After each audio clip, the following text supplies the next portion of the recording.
Everything you see before you is already on its way to becoming something else.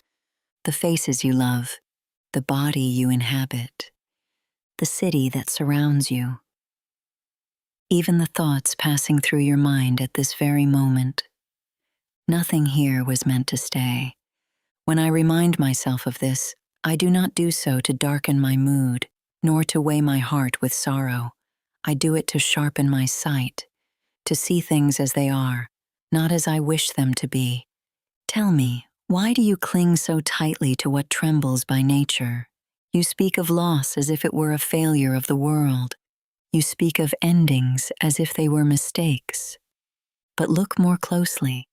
Everything that has weight, shape, and beauty is formed by time, and therefore undone by it. Would you demand that fire refuse to burn, that rivers stop moving, that the seasons hold still to comfort you? Then why demand that life behave otherwise? I have watched emperors celebrated as gods, only to be reduced to dust and footnotes. I have seen conquerors whose names once silenced crowds now spoken only in whispers, if at all. And I, too, wear a body that weakens, breath that shortens, thoughts that one day will fall silent. This is not tragedy. This is order. A fig ripens, then falls. A flower opens, then fades. A human being lives, then returns to the same elements from which he came. What troubles you is not that things end, but that you want them to end differently. You wish for permanence where none was promised. You wish for control where none was granted. You wish for certainty in a world that teaches through change. Consider this: if nothing ended, would anything matter? If your words never faded, would you choose them carefully? If your days were infinite, would you live any one of them fully? If the people you love could never be lost, would you truly see them? Scarcity gives value. Fragility gives meaning. A cup is useful because it can break. A moment is precious because it will not return. I speak to myself of death not to invite fear, but to dissolve illusion. Death strips away the lies we tell ourselves about importance, urgency, and pride. It asks one simple question: given that this will end, how will you live now? Not later. Not when conditions improve. Not when you feel ready. Now. You imagine that by refusing to think of endings, you protect your joy. But you only make it shallow. You sip life without tasting it. You rush past moments because you believe there will always be more. There will not. This is not cause for despair. It is a call to attention. When you know a conversation may be your last, you listen differently. When you know a sunrise is not owed to you, you greet it with humility. When you accept that you yourself are temporary, you stop pretending that trivial things deserve your anxiety. Ask yourself, what is truly worth carrying, knowing that you must one day set it down? Anger, resentment, fear of opinion? These are heavy burdens for a traveler whose journey is short. I do not say, withdraw from life. I say, participate fully without illusion. Love, but do not cling. Act, but do not demand outcomes. Build, knowing others will inherit what you cannot finish. You are a moment in a procession, not the beginning, not the end, and that is enough. When you understand that everything ends, you stop begging life for guarantees. You stop bargaining with fate. You stop saying, this should not be happening. Instead, you say, this is happening. What is asked of me now? That question, asked honestly, contains more wisdom than 1,000 wishes. I remind myself daily, soon I will be gone. Soon those around me will be gone. Soon all of this will be rearranged into forms I cannot imagine. And yet, here I am, breathing, thinking, able to choose. So long as that remains true, my task is clear: to live in agreement with nature, to act justly without bitterness, to meet change without complaint, not because life is endless, but precisely because it is not. When you truly accept that everything ends, something quiet happens inside you. Not fear, not urgency, but clarity. You stop arguing with reality. You stop wasting strength on resistance, like a soldier who no longer curses the rain, but adjusts his cloak and continues walking. Most people exhaust themselves not through action, but through refusal. Refusal to accept change, refusal to accept loss, refusal to accept that life does not owe them an explanation. I have learned this not in study halls, but in camps, in illness, in grief, and in moments when power revealed itself to be far less solid than it appeared. Power fades, reputation dissolves, even memory erodes. What remains is the quality of the moment in which you stand. You fear endings because you imagine they steal meaning. In truth, they return it. They narrow your attention. They strip away what is unnecessary. A man who knows he will die soon does not ask, "How can I be admired?" He asks, "How can I be honest? How can I be useful? How can I leave this moment without regret?" Why should that wisdom wait for death to approach? Every day, something ends. A mood, an opportunity, a version of yourself you will never be again. Yet you treat each day as if it were merely rehearsal, as if life will begin later, when things are more stable, more certain, more complete. But stability is an illusion borrowed from ignorance. Certainty is a story the anxious tell themselves. Completion belongs only to what is already gone. To live well is not to escape impermanence, but to align yourself with it. Consider how nature behaves. Nothing in it clings, nothing insists. Trees do not mourn the leaves they release. Rivers do not resent the water that passes through them. They fulfill their function, moment by moment, without protest. Why should you expect to be exempt? You say, "I will be at peace when this ends." But what if this is the ending you were promised? You say, "Once I achieve this, then I will rest." But rest is not found at the end of striving. It is found in how you strive. If everything ends, then every moment asks for your full presence. Not your panic, not your nostalgia, your attention. Attention is the greatest discipline. It is also the rarest. To be present is to accept that this moment will never repeat, that the person before you will never again be exactly as they are now, that you yourself are already passing. This knowledge does not weaken love. It refines it. When I speak gently, knowing I may not speak again. When I act justly, knowing no monument will preserve it. When I endure difficulty, knowing it will not define me forever. In this way, endings become guides, not threats. You worry about being forgotten, but you are already forgetting most of what truly matters. You trade your hours for distractions, as if time were abundant, as if attention were cheap. It is neither. Time is the one currency that cannot be saved, only spent, and it is spent whether you notice or not. So spend it as a rational being should, with intention, restraint, and gratitude. Ask yourself often, if this were the last time, would I do it this way? If this were the last word, would I speak it? If this were the last thought, would I choose it? These questions are not morbid. They are clarifying. They burn away excess. They silence trivial fears. They return you to what is essential.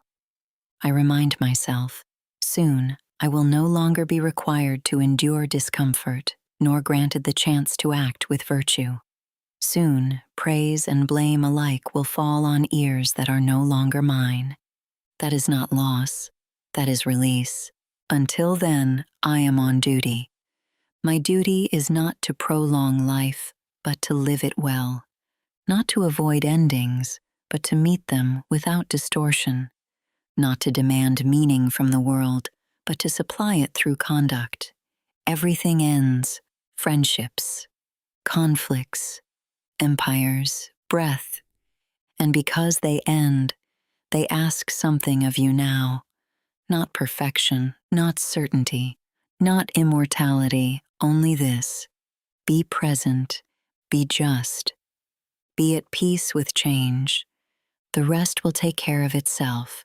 There is a strange relief that comes when you stop asking life to be permanent.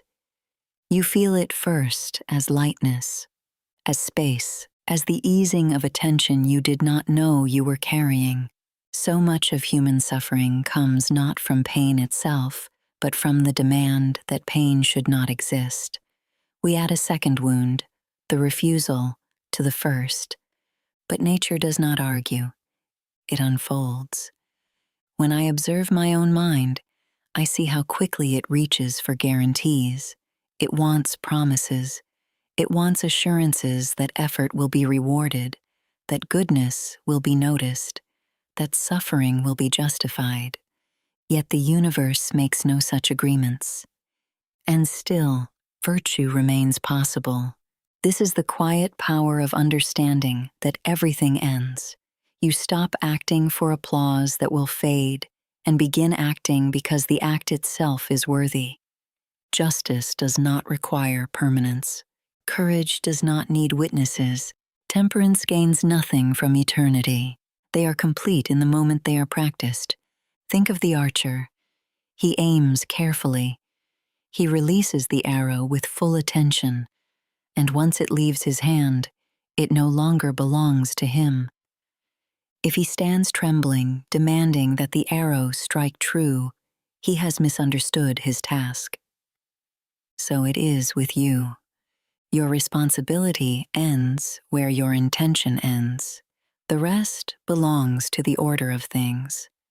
When you accept this, resentment loosens its grip. You no longer ask, "Why did this happen to me?" as if the world had singled you out for punishment or reward. You begin to see events as movements in a vast body of which you are a part, no more, no less. You are not the center, and you are not excluded. This understanding humbles pride and soothes despair at the same time. What ends makes room. The ending of youth allows the clarity of age. The ending of ignorance allows understanding. The ending of one role allows another to be taken up. Even grief, when met without resistance, transforms. It does not disappear, but it softens, becoming a quiet companion rather than a tyrant. You fear that if you accept endings, you will become cold, indifferent, detached from life. But the opposite is true. Acceptance deepens feeling. It removes panic from love and desperation from joy. It allows you to give yourself fully without demanding that the gift be returned unchanged. I have held my children knowing I could not hold them forever, and because of this, I held them more carefully. I have governed knowing that my rule would pass, and because of this, I sought not to impress history, but to serve the present. Everything that ends teaches you how to touch life without grasping it. There is dignity in this way of being, a quiet dignity that does not shout, does not demand recognition. It says, "I was here. I did my part. I did not ask to be exempt from the law that governs all things." Many confuse dignity with dominance. They believe to matter is to endure, to leave marks that cannot be erased. But look at the mountains, slowly worn down by time. Look at the stars, burning themselves out without complaint. Endurance is not defiance of change, it is harmony with it. So when things fall away, status, strength, certainty, do not ask what has been taken from you. Ask what has been returned. Perhaps it is honesty, perhaps humility, perhaps the simple ability to see clearly again. You are not diminished by endings, you are clarified by them. The knife that cuts away excess reveals the shape beneath. Remember this when you feel the urge to rush past the present, when you treat today as an obstacle rather than as the place where life is actually occurring. There is no later life waiting for you. There is only this one, unfolding, ending, renewing itself moment by moment. To live wisely is to consent to this rhythm, not with resignation, but with trust. Trust that you do not need to possess what you are meant only to experience. Trust that letting go is not failure, but fidelity to nature. Trust that what truly belongs to you, your character, your choices, your response, cannot be taken by time. Everything else was always on loan, and loans are meant to be returned. When you finally understand that everything ends, you stop standing at the edge of life.